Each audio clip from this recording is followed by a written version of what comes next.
Whenever I film right here, I'm always filming in natural lighting, so if it keeps changing throughout the video, I'm really sorry. The sun will not stop coming in and out of the clouds. Oh, for God's sake, Niall!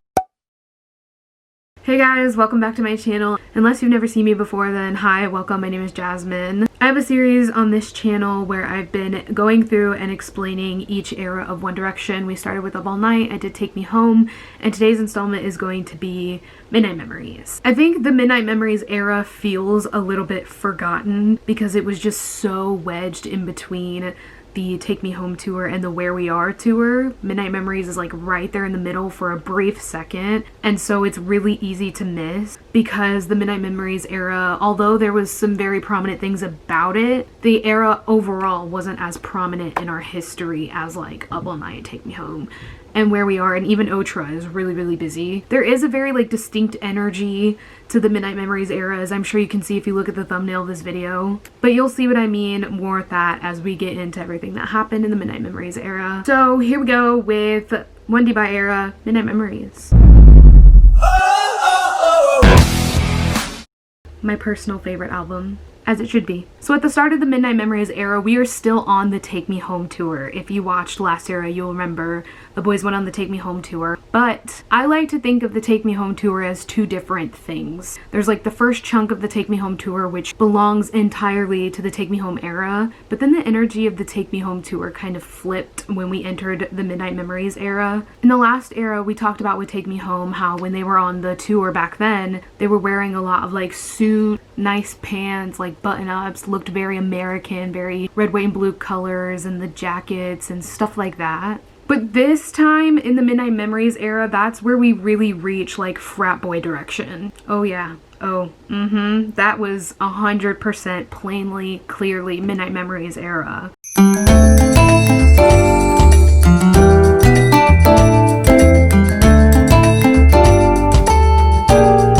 They were wearing big shoes, tight pants that were somehow tight but also saggy, snapbacks, jerseys, bandanas, all that stuff in this time period, and that very much belongs to Midnight Memories, like I said. The Take Me Home era and the Midnight Memories era can be kind of hard to separate sometimes. How many times am I gonna say the word era in one video? It's already annoying me. I'm sorry if it's annoying you. But it was also the era of meet and greets. For some reason, these One Direction meet and greet photos are just so Midnight Memories era. Like in this time period when they were like going through the frat boy direction phase, their meet and greet photos were just such a thing. Like fans would go and meet them with that black and white backdrop and like strike crazy poses with them, and people would share these meet and greet pictures all over Twitter, and it was just such a Midnight Memories era thing. But that's what I mean when I said that the Take Me Home tour I think of in like two different parts, like part one and part two. They just feel like different times. While we're on the topic of things that are just like full-on Midnight Memories era, before I get into like a timeline kind of thing, this time was also 100% the Crazy Mofos era. That's when Niall started calling our fan base Crazy Mofos, and then he started wearing it on a t-shirt all the time. The Crazy Mofos t-shirt, like it was just such a famous thing going on in this time. And then one last thing that I want to mention about this era that's like an overall thing is Vine star Harry. That's another thing I was talking about earlier when I said you'll see just very like distinctive things about the Midnight Memories era, and one of them is Vine star Harry. This is like early Midnight Memories era. End of Take Me Home, early Midnight Memories era. You have Crazy Mofos Niall and Vine star Harry. He made vines all the time of the randomest things while they were like backstage on the Take Me Home tour.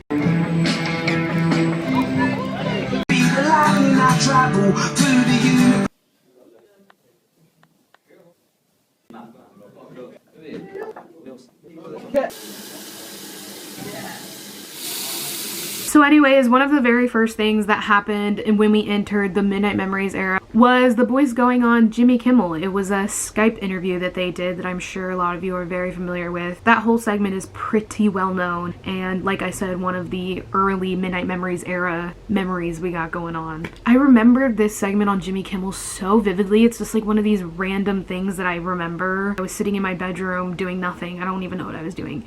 and my dad like opened the door and he was like, hey, One Direction's on Jimmy Kimmel right now. Yeah, like the boys are on Jimmy Kimmel. And I was like, what? Because I was really young at the time. I remember turning it on and putting it on my TV and feeling really embarrassed, hoping that my dad didn't come back in there because Harry took his pants off, and so did Niall. It was on the scene when they had their pants off, and I was like, oh my god, if my dad comes back in here, he's gonna think this is weird. So then in July of 2013, the boys started this series of teaser trailers that led up to the release of their Best Song Ever music video. This was during the time when they were finishing up filming for This Is Us and all kinds of stuff like that, so obviously the Best Song Ever music video was like a This Is Us promo kind of thing and was played at the end of the This Is Us movie. So when they released the teaser trailers, they did them movie style. This was a 6-day countdown that led to the release of the Best Song Ever music video. So they started on day 6 with Harvey and like introduced his character, and it would say like starring. Then day 5 was Leroy, 4 was Marcel, 3 was Johnny, 2 was Veronica, and then 1 was all of them together. And then the day after that, the Best Song Ever music video dropped. Obviously, this music video is very, very well known to the fandom, mostly because of its opening monologue and then also the ending dance moves. People film themselves doing the dance or like do it at the concerts, and people do it in TikToks now. Like, it was just one of those things that stuck. But the entire Best Song Ever situation was a huge deal in the fandom. Definitely like a staple of the Midnight Memories era. Speaking of the This Is Us movie though, around this time in the summer of 2013, the boys were doing a lot of promo for This Is Us the movie. And there was this one day that they did promo all day, and it was probably like the most well-known This Is Us promo that they did. They did all kinds of interviews with interviewers, YouTubers. They collabed with Zoella, Tyler Oakley. It was crazy because those YouTubers were really popular back in this time, so everyone was like freaking out about that. But there was a lot of like iconic things that came from these This Is Us promo interviews that a lot of people know of now.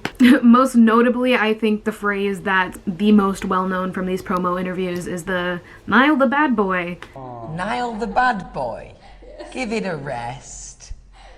Niall the church boy, more like. Niall the church boy, more like. Then we get into August, which is a very busy month for the One Direction boys in the Midnight Memories era. On the 11th of August, they won a Teen Choice Award. This was the time when Harry wore that fedora on the red carpet and everyone was like... This is also the time when Louis had his little cinnamon swirl. He had his little cinnamon swirl and he kept it for a few days, and he kept it when he was performing, and he just looked so cute. Then on the 20th, This Is Us premiered. That was the worldwide premiere. There was like multiple other This Is Us premieres. Like they went to the New York premiere and they went to the London premiere. And then there was a premiere like in Tokyo. There was just like different premieres for different places. It's still so crazy for me to think about the fact that One Direction had a movie. I've talked about this before, but it just does not sit in my brain correctly. Like this was their like what, 3rd era, and they had a major motion picture made about them and like their lives that did really well in the box office. I don't really need to talk much about This Is Us. I'm sure so many of you have seen This Is Us and know exactly what's up. But this was definitely like Midnight Memories era. Even though they filmed some scenes from the Take Me Home era too. When the movie came out and like the Best Song Ever thing and all of that, definitely Midnight Memories era. I went to see This Is Us like 3 times in theaters with 3 different people. And it was like a concert every time. It was so fun. Like that's just something I experienced that I feel like I'll never get to do again. Like everyone in the theater treated This Is Us the movie like a concert. People were like booing the Psycho thing when it came out. And then when they would like, you know, they perform songs in between clips. So like they perform like Kiss You and Teenage Dirtbag. Everyone in the theater would be like literally like screaming and singing like it was a concert. And like talking out loud as things happened, like reacting to it verbally. It was like a live show. It was, oh my gosh, greatest experience ever. The boys were also really busy after the premiere. They went and performed on the Today Show. The Today Show performance in 2013. It looks so 2013. Like Harry with his cut up flannel, the jeans, the boots, Louis with his like baseball style shirt. Then a few days later, they also went to the MTV Music Video Award. This was the show when Harry got made fun of forever because he was sitting behind Rihanna eating oranges during an award show. This is also the award show when One Direction won a VMA and got booed. So Lady Gaga got up and left the award show in protest and went to go talk to them. This queen, like Gaga, she was so right for that. She said, y'all said boo 1D. I'm out of here. The following month in October, the boys were back on the Take Me Home tour and they were in New Zealand and Australia. This is when Liam was surfing and put his boxers out to dry, and some fans came and tried to break into his hotel room but couldn't, so they stole his boxers. One of the girls put them on underneath her skirt and was walking around the beach with them on.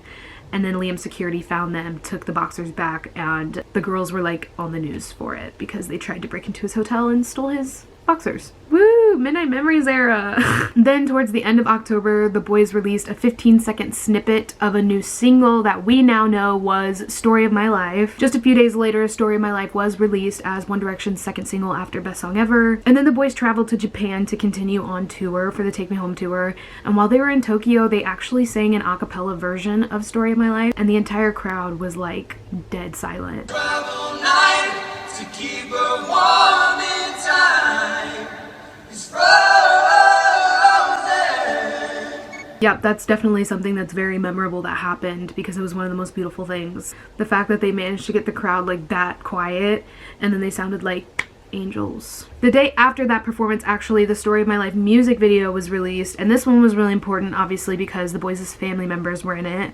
That was something that was really cool, especially getting to see the behind the scenes and stuff. Then later in November, on the 23rd, One Direction did One Direction Day, or 1D Day. It was a 7-hour live stream that was done to celebrate the release of Midnight Memories, the album. It was a non-stop, commercial-free live stream that featured multiple different segments, with the boys doing lots and lots of things, sometimes all together in groups, and sometimes they were separated into pairs. I don't think I even need to tell you that 1D Day was iconic. I mean, you already know that. It was one of the most iconic things that they did in their entire time being a band. Like, that's just one of the things that people remember vividly about, like, being in the fandom. Like, 1D Day, it was such a thing. And there's lots of things that happened during 1D Day that people still talk about. Like Harry almost falling to his death. Lilac Nile. The Talk Dirty to Me music video, I think, is the most widely talked about thing that happened during 1D Day. And then also, of course, those girls that got to go into the phone booth and listen to Midnight Memories, but everyone always laughed at this because Midnight Memories actually leaked a little bit before this live stream happened, like a few days before. So the people who were in that phone booth listening to it for the first time had probably already heard it